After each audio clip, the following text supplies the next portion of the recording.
നിങ്ങളുടെ ഫേവറേറ്റ് സീരിയലുകൾ ടിവിയിൽ വരുന്നതിന് മുൻപേ സൺ നെക്സ്റ്റ് ആപ്പിൽ കാണാം. ഇനി എല്ലാവർക്കും മുൻപേ കാണൂ. ഇപ്പോൾ തന്നെ സൺ നെക്സ്റ്റ് ആപ്പ് ഡൗൺലോഡ് ചെയ്ത് സബ്സ്ക്രൈബ് ചെയ്യൂ. ഈ വാലന്റൈനെ കൊണ്ടൊന്ന് ചുറ്റിക്കറങ്ങിയാലോ? ആ വൈകി ഇവളെ കൊണ്ട് ചെലവ് ചെയ്യിക്കാം. നടക്ക് വാലന്റൈൻ, നടക്ക്.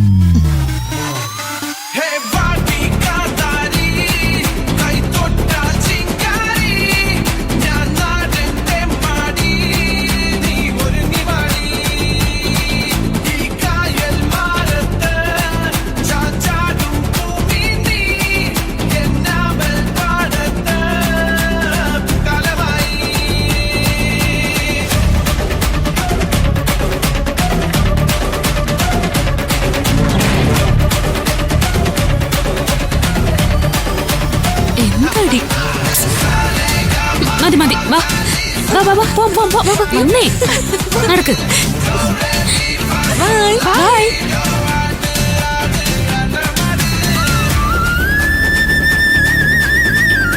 എടാ, അവൾമാരും വന്നില്ലല്ലോടാ. എത്ര നേരമായി കാത്തിരിക്കാൻ തുടങ്ങിട്ട്. പൂവാടി കരിഞ്ഞു പോവല്ലോ. 5 സുന്ദരികളാരും വരാൻ ചാൻസ് ഇല്ലടാ. അതെന്താ? കത്ത് ചിലപ്പോ അവർ കിട്ടി കാണൂല. നീ അത് റോസ്മേരി ഹോസ്റ്റലിൽ കൊണ്ട് കൊടുത്തില്ലേ? എന്റെ പൊന്നു കൊടുത്തു, പക്ഷേ കൊടുത്ത ആള് ഒന്ന് മാറിപ്പോയി. എടാ, നീ അത് ആർക്കാ കൊടുത്തേ? റീന അമ്മയ്ക്ക്. എടാ, നീ പോടാ. നീ എന്തിനാ അവർക്ക് കൊണ്ട് കൊടുത്തത്? കൊടുത്തല്ല, ആ ഹിറ്റ്ലർ അമ്മ എന്റെ കയ്യിൽ നിന്ന് വാങ്ങിയതാ. അവര് വായിച്ചു നോക്കിയ ശേഷം എന്നെ തുറിച്ചൊരു നോട്ടം. ഓഹോ, എനിക്ക് പിടിച്ചിരിക്കാനായില്ല. പതിപോലെ ഒറ്റ നോട്ടം. ചതിയാ. നീ ലെറ്റർ കൊടുത്തില്ല, പിന്നെ എന്തിനാണ് എന്നെ കൊണ്ട് ഡ്രസ്സൊക്കെ വാങ്ങിപ്പിച്ചേ? കൊടുത്തില്ലെന്ന് പറഞ്ഞ നീ ഇത് വാങ്ങി തരില്ലല്ലോ. എടാ, നിനക്ക് നേരത്തെ പറഞ്ഞുകൂടായിരുന്നോ? പറഞ്ഞ ആള് എന്നെ തല്ലത്തില്ലേ, അതുകൊണ്ടാ പറയാത്ത. ഇത് അപ്പ തരേണ്ടത് ഇപ്പൊ തന്നു കേട്ടോ, അത്രേ ഉള്ളൂ. വാലന്റൈൻസ് ആയിട്ട് നീ എന്നെ തല്ലിയല്ലേ? നിന്നെ ഞാൻ തല്ലിയല്ലടാ, ആശംസിച്ചതാ. Happy valentine's day. എന്നാ പിടി. നീ കൊണ്ട് തലയിലോ ചെവിയിലോ എവിടെ പോയി? എടോ ഓടാ. മദാമ്മ, മദാമ്മ, മേഡം, ഹലോ, ഒന്നിക്കൂ. Hello, happy valentine's day. Hello, ഈ പോന്ന് വാങ്ങിക്കൂ. എവിടെ വീട്? ഇറ്റലിയാണോ? മേഡം, ഒന്നിക്കൂ. മൈൻഡ് ചെയ്തില്ലല്ലോ. അത് നടക്കൂല. അടുത്ത് നോക്കാം.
നീ ഇപ്പൊ എവിടെയാ?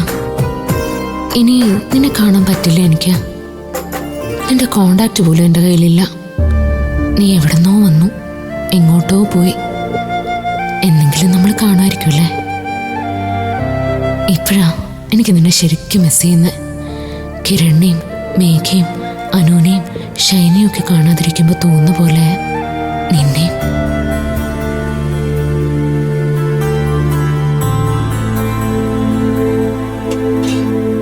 അതെ, നിങ്ങളുടെ കൂട്ടത്തിൽ ഒരാളെവിടെ? വൃന്ദയ്ക്ക് ഫുഡ് വേണ്ടേ? അവക്ക് വിശപ്പില്ലെന്ന് പറഞ്ഞു, അതുകൊണ്ടാ വരാതിരുന്നേ. അതെന്താ വിശപ്പില്ലാത്തത്? ആ കുട്ടിക്ക് എന്താ സുഖമില്ലേ? അങ്ങനെയൊന്നുമില്ല, അവൾക്ക് വിശപ്പില്ല, അത്രേ ഉള്ളൂ. ഇപ്പൊ കഴിക്കാതിരുന്നിട്ട് പാതിരാത്രിയാവുമ്പോ എനിക്ക് വിശക്കുന്നേന്ന് പറഞ്ഞ് ഇങ്ങോട്ട് കയറി വന്നേക്കരുത്. അത്താഴം കഴിഞ്ഞ് മെസ്സ് അടിച്ചാ പിന്നെ നാളെ രാവിലെ തുറക്കൂ.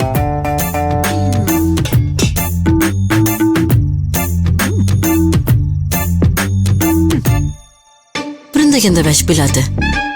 നമ്മളതിന് പുറത്തുനിന്നൊന്നും കഴിച്ചില്ലല്ലോ. നമ്മുടെ ACP ആയിട്ട് കണ്ടതിന് ശേഷം അവക്ക് ഫുഡും വേണ്ട വെള്ളവും വേണ്ട. അവൾ ഏതോ സ്വപ്നലോകത്തിലാ. ഏയ് വൃന്ദയുടെ മനസ്സിൽ അങ്ങനെ പെട്ടെന്ന് ആർക്കും കയറാൻ പറ്റത്തില്ല. അവളുടെ മനസ്സിൽ ഒരുത്തൻ കേറി കൂടിയാലേ ഇറങ്ങിപ്പോവാനും കഴിയില്ല. അതാ വൃന്ദയുടെ മനസ്സിന്റെ പ്രത്യേകത. ACP മുത്തശ്ശന്റെ ഫോൺ നമ്പർ വാങ്ങിയത് വൃന്ദയെ കുറിച്ച് സംസാരിക്കാനാ. വൃന്ദയുടെ മനസ്സിൽ ACP കൊളുത്തിട്ടുണ്ടെങ്കിലേ അയാൾ ആള് വിരുദ്ധനാ. ACP വൃന്ദയുടെ മനസ്സിൽ ലോക്കിട്ട് കാണൂ. എനിക്കതുകൊണ്ട് വിശ്വസിക്കാൻ പറ്റുന്നില്ല.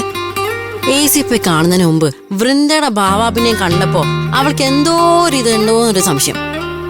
ACPക്ക് വൃന്ദയോട് പ്രേമം തോന്നിയിട്ടുണ്ടാവും. പക്ഷേ വൃന്ദയ്ക്ക് അയാളോട് അങ്ങനെ തോന്നിയെന്ന് എനിക്ക് ഉൾക്കൊള്ളാൻ പറ്റുന്നില്ല. വൃന്ദയ്ക്ക് ACPയോട് പ്രേമമൊന്നുമില്ല. പക്ഷെ അവളുടെ മനസ്സിൽ എവിടെയോ ഒരു പ്രണയം ഉണ്ട്. ആരോട്? വൃന്ദയ്ക്ക് ആരോടാ പ്രണയം? അതാരോടാന്നൊന്നും എനിക്കറിയില്ല. ആരോ അവളുടെ മനസ്സിലുണ്ട്. അതാരാ? ഏയ് അങ്ങനെയൊന്നും ആരും ഉണ്ടാവില്ല. അങ്ങനെ ഉണ്ടായിരുന്നെങ്കിലേ അവൾ എപ്പോഴും നമ്മളോട് പറഞ്ഞേനെ. നിങ്ങൾ വെറുതെ അവളെ സംശയിക്കാതെ.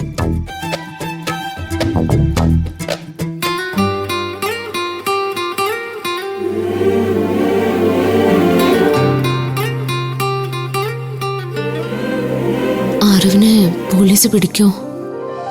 അവൻ സേഫായി വീട്ടിലെത്തി അമ്മയെ കണ്ടിട്ടുണ്ടാവോ? ഒന്നും അറിയാനും പറ്റുന്നില്ലല്ലോ. കറണ്ട് പോയല്ലോ.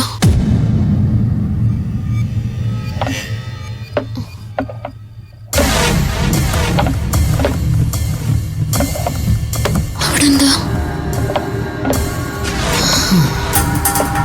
എന്നെ പേടിപ്പിക്കാൻ അവളുമാര് ചെയ്യുന്നതായിരിക്കും.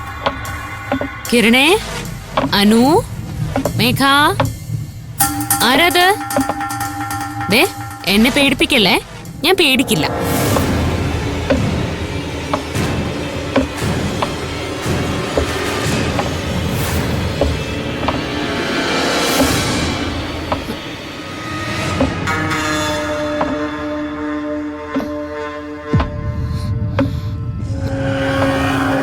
ആരാ അവിടെ?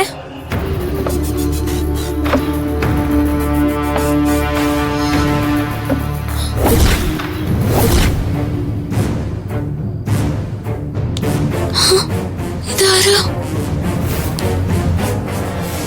റീഡിംഗ് റൂമിൽ ഒളിച്ചു കയറിയവനാണോ? അത് ശരി, അവൻ ഇവിടെ വന്നിരിക്കുകയാണോ? ഞങ്ങളുടെ റൂമിൽ കയറാറായല്ലേ? ആരായാലും അവൻ ഇന്ന് ഞാൻ ശരിപ്പെടുത്തും. നിന്നെ